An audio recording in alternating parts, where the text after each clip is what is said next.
এই ভিডিওটি একটি অত্যন্ত গুরুত্বপূর্ণ ভিডিও, কারণ এই ভিডিওটির মাধ্যমে আপনাদের সামনে যে বিষয়টি পরিষ্কার তুলে ধরার চেষ্টা করব সেটি আপনার সন্তানের ভবিষ্যৎকে সুরক্ষিত করতে পারে। তবে এই ভিডিওটি সবার জন্য নয় এবং প্রত্যেকটা মানুষ এই ভিডিওটিকে সম্পূর্ণ দেখতেও পারবে না।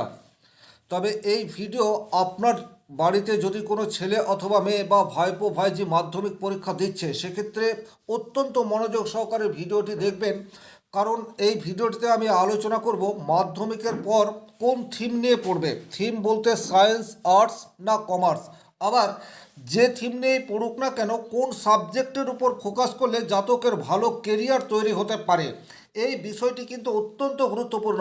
আজকের তারিখে প্রচুর ছেলেমেয়ে ট্যালেন্টেড রয়েছে, তারা প্রচুর ডিগ্রি অর্জন করে রেখেছে, কিন্তু চাকরি সেই অর্থে পাচ্ছে না। তার কারণ হচ্ছে কোন সেক্টরে গেলে জাতকের চাকরি হতে পারে, এই বিষয়টিকে কিন্তু আগেই দেখতে হবে এবং সেই সেক্টর নিয়ে পড়াশোনা করতে হবে।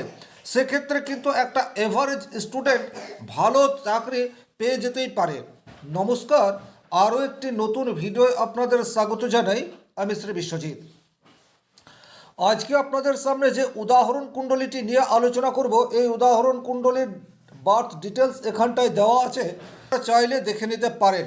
জাতকের যেটি লগ্ন রয়েছে সেই লগ্ন হচ্ছে মিথুন লগ্ন এবং লগ্ন ভাবে রয়েছে কেতু।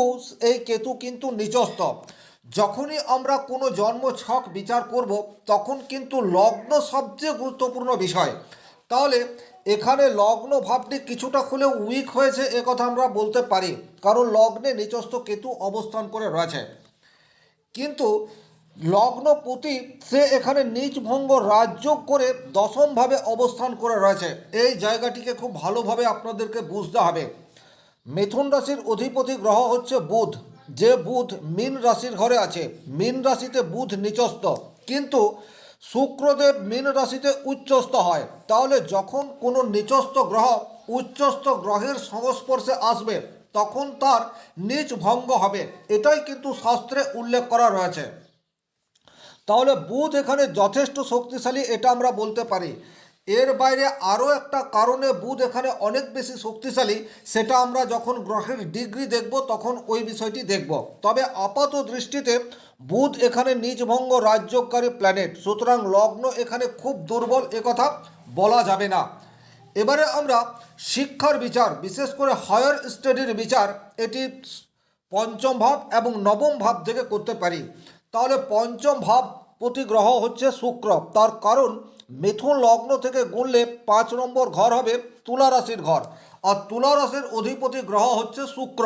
তাহলে এখানে শুক্র এক্সল্টেড অবস্থায় মীন রাশির ঘরে অবস্থান করে রয়েছে বা মীন রাশির ঘরে রয়েছে। তাহলে বলা যেতেই পারে পঞ্চমপতি উচ্চ ক্ষেত্রে অবস্থান করায় জাতকের উচ্চ শিক্ষা লাভ, এই বিষয়টি ডেফিনেটলি ঘটতে পারে।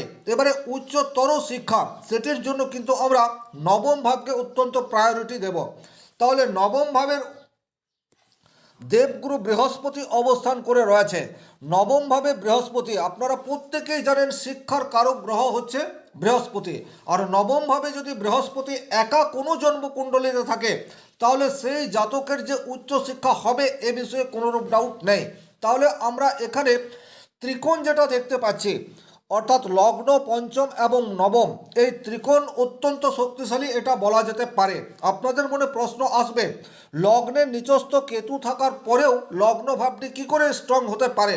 তার কারণ হচ্ছে লগ্নপতি সে একটা নিজভঙ্গ রাজযোগ করে বসে আছে।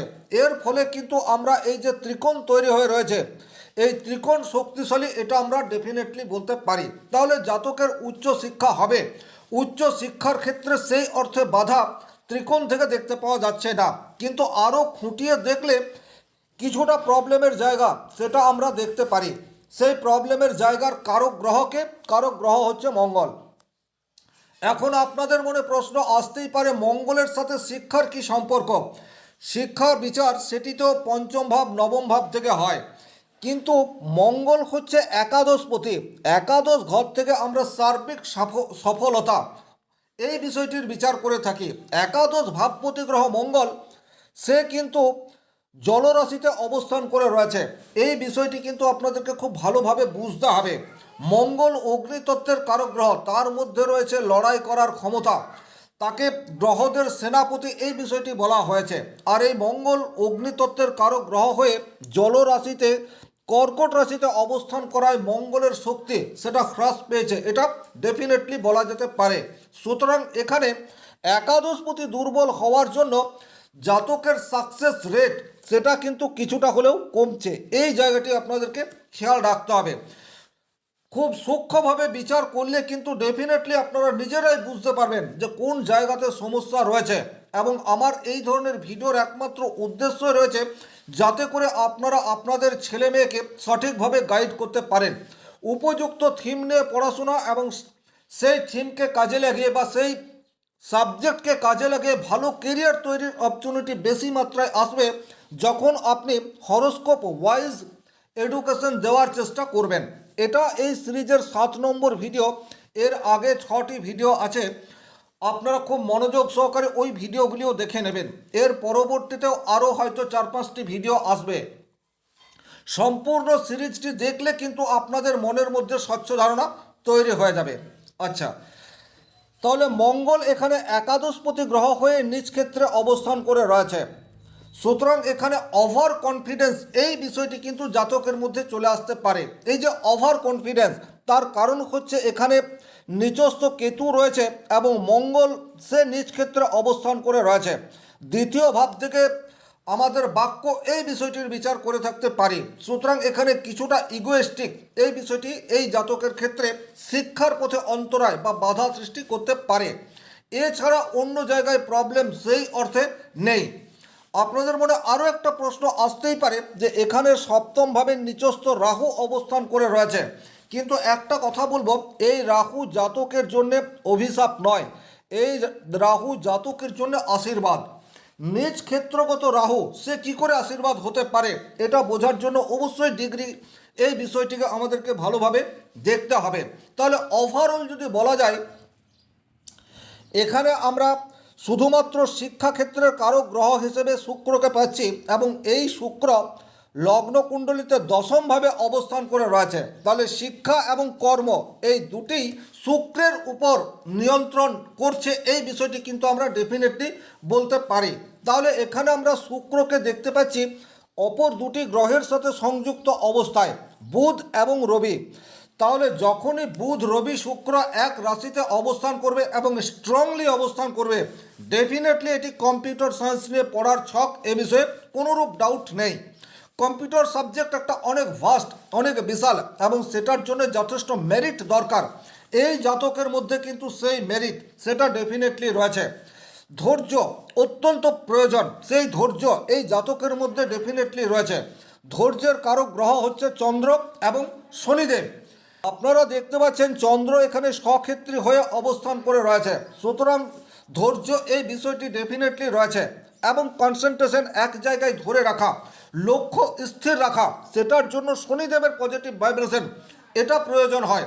শনিদেব কিন্তু লগ্নের চতুর্থভাবে অবস্থান করে রয়েছে।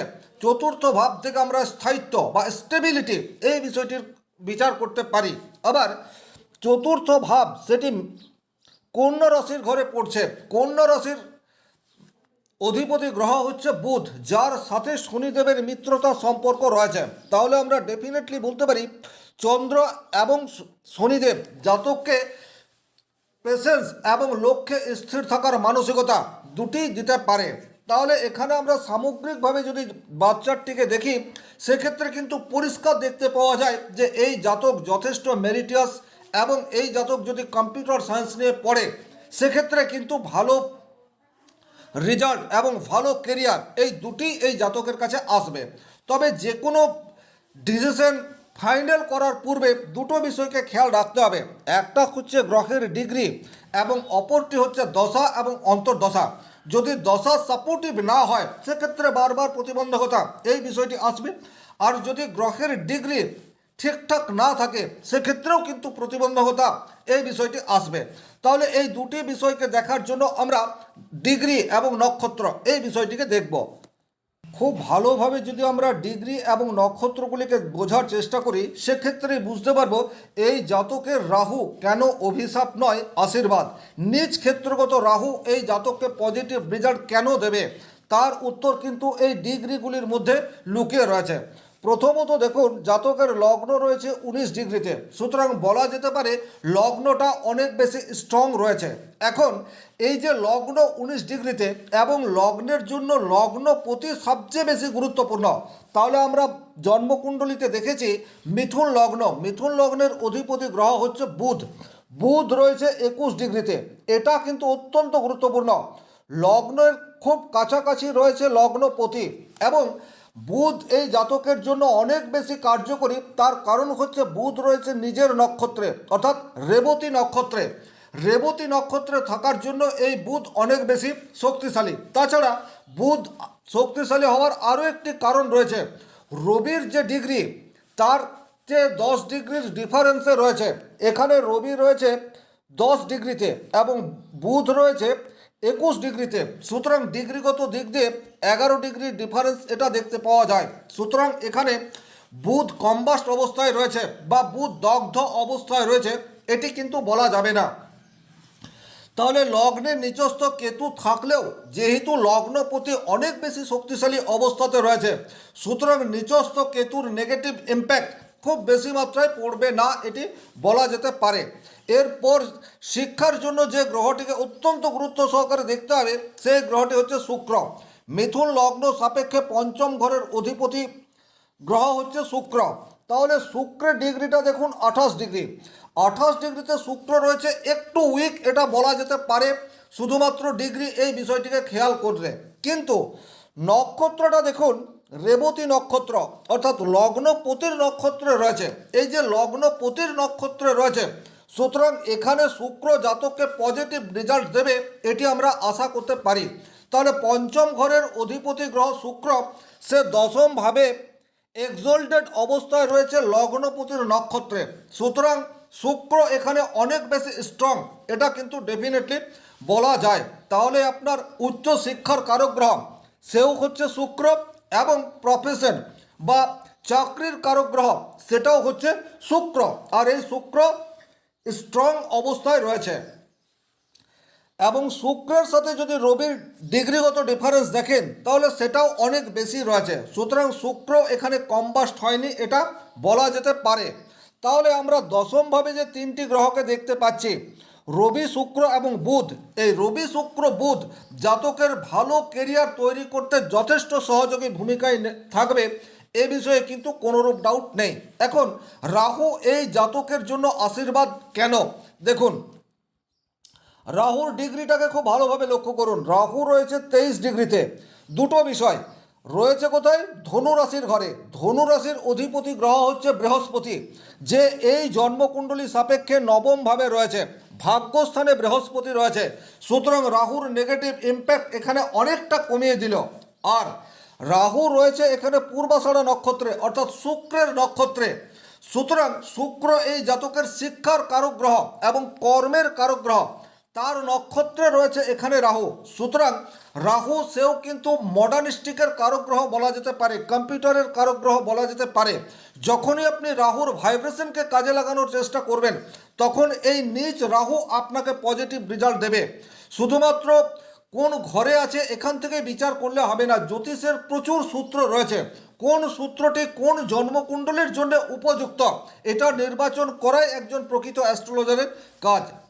তাহলে এখানে আমরা বলতেই পারি যে এই রাহু জাতকের জন্য আশীর্বাদ স্বরূপ। তাহলে ডিগ্রিগত দিকটিকে দেখলে আমরা পরিষ্কার, এই জাতক যদি কম্পিউটার সায়েন্স নিয়ে পড়াশোনা করে সেক্ষেত্রে ভালো কেরিয়ার এই বিষয়টি আসবে, এ বিষয়ে কোনোরূপ ডাউট নেই। এখন আমরা দেখব জাতকের দশা কীরূপ রয়েছে, কারণ দশা একটা অত্যন্ত গুরুত্বপূর্ণ পার্ট। খুব ভালো করে যদি দশা চারটিকে আপনারা একটু বোঝার চেষ্টা করেন সেক্ষেত্রে এখন শনির দশায় বৃহস্পতির অন্তর্দশা চলছে, এটি 2027-এর মে মাস পর্যন্ত চলবে। তাহলে শনি এই জাতকের জন্য নবমপতি যে চতুর্থভাবে অবস্থান করে রয়েছে, তাহলে শনি এই জাতকের জন্য রাজযোগকারী প্ল্যানেট এটা বলা যেতে পারে, চতুর্থভাবে অর্থাৎ কন্যা রাশির ঘরে শনিদেব রয়েছে, তার সাথে বৃহস্পতি যে নবমভাবে অবস্থান করে রয়েছে, সুতরাং বর্তমান যে সময় সেটি শিক্ষার জন্য জাতকের একদম অনুকূল, এ বিষয়ে কোনোরূপ ডাউট নেই। তাহলে এই যে শনির মহাদশার পর এই জাতকের বৃহস্পতির মহাদশা আসবে এবং বৃহস্পতির মহাদশায় এই জাতকের কেরিয়ার সেটি তৈরি হবে। বৃহস্পতি এই জাতকের জন্য দশম ভাবের অধিপতি, সে নবম ভাবে অর্থাৎ ভাগ্যস্থানে অবস্থান করে রয়েছে। তাহলে বলা যেতেই পারে যে এই জাতক কম্পিউটার সায়েন্স নিয়ে পড়বে এবং যে ক্ষেত্রে এর একটু হলেও ভাগ্যের বা লাক সাপোর্টের প্রয়োজন হবে সেই সময় কিন্তু জাতক ভাগ্যের সহায়তা সেটিও যথাযথভাবে পেয়ে যাবে। অর্থাৎ উপযুক্ত থিম নিয়ে পড়াশোনা করলে জাতকের ভালো কেরিয়ার আসবে, এ বিষয়ে কোনোরূপ ডাউট নেই। এই ছিল এই ভিডিওটির মূল আলোচ্য বিষয়। যারা ভিডিওটি শেষ পর্যন্ত দেখলেন অবশ্যই কমেন্ট বক্সে আপনার ফিডব্যাক এটি জানিয়ে দেবেন এবং আপনার প্রয়োজনীয় মানুষটির কাছে এই ভিডিওটি শেয়ার করে দেবেন, কারণ এই জাতীয় ভিডিও ইউটিউবে নেই, খুব বেশি সংখ্যক মানুষের কাছে পৌঁছাবে না। শনি মহারাজের কৃপায় আপনাদের প্রত্যেকের মনস্কামনা পূর্ণ হোক এই আশা রেখে আজকের ভিডিও এখানেই শেষ করছি। ভালো থাকুন, সুস্থ থাকুন, ধন্যবাদ।